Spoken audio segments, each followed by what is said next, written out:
Saudara, saatnya kami ajak Anda melihat informasi di Harian Kompas edisi 10 Agustus 2025.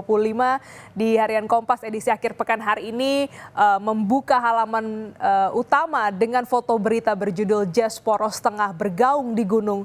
Ini foto yang merupakan musisi, ya, gitaris Tohpati yang tampil di BRI Jazz Gunung 2 Probolinggo yang sudah berlangsung akhir Juli lalu.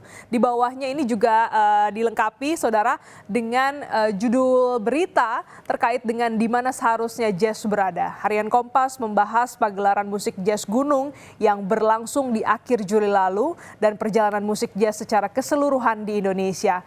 Jazz, seperti halnya musik lainnya, bisa hadir di ruang dengar rumah dengan tata suara sepunyanya atau di sudut kafe suburban, di area besar multi aula, di kaki gunung sampai di pinggir sendang.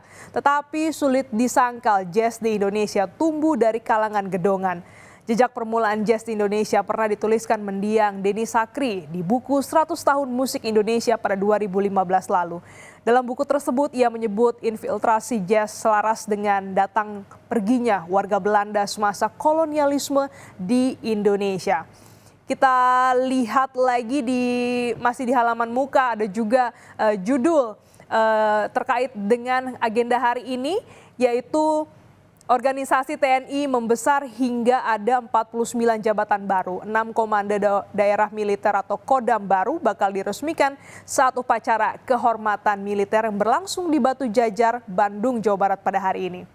Dalam upacara, menurut rencana, sosok yang akan mengisi kursi Wakil Panglima TNI, jabatan yang sudah 25 tahun kosong, juga akan dilantik oleh Presiden Prabowo Subianto. Penambahan organisasi baru di TNI juga terjadi di Komando Pasukan Khusus atau Kopassus, dan selama ini grup Kopassus hanya terdapat di Serang, Banten, Surakarta, Jawa Tengah, dan Markas Komando Cijantung, Jakarta. Kini grup itu menjadi satu grup bermarkas di Banten. Grup 2 di Surakarta, grup 3 di Dumai Riau, grup 4 di Penajam Ibu Kota Nusantara, grup kelima di Kendari, Sulawesi Tenggara, dan grup 6 di Timika, Papua Tengah. Adapun juga markas Kopassus tetap di Jakarta, dibentuk pula Batalion Teritorial Pembangunan oleh TNI Angkatan Darat. Batalion ini direncanakan tersebar di seluruh Indonesia, 514 kabupaten kota untuk mendukung stabilitas dan pembangunan. Selain itu juga, saudara, mengacu peraturan Presiden nomor 84 tahun 2025 tentang susunan organisasi TNI yang ditandatangani Presiden Prabowo pada 5 Agustus lalu, ada penambahan 49 jabatan baru.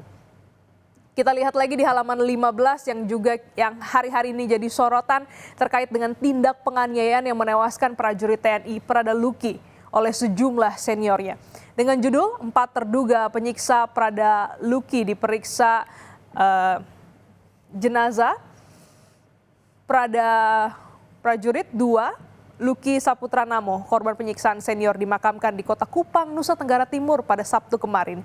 Penyelidikan kasus kematiannya terus bergulir karena ada 4 terduga pelaku yang telah diperiksa. Keluarga menuntut pelaku dihukum mati. Pemakaman berlangsung secara kedinasan dipimpin oleh Letnan Kolonel Infanteri Bayu Sigit Dwi Untoro, Kepala Staf Brigade Infanteri 21 Komodo. Informasi ini, saudara, dan juga sorotan lainnya dapat Anda baca di Harian Kompas atau mengakses di kompas.id.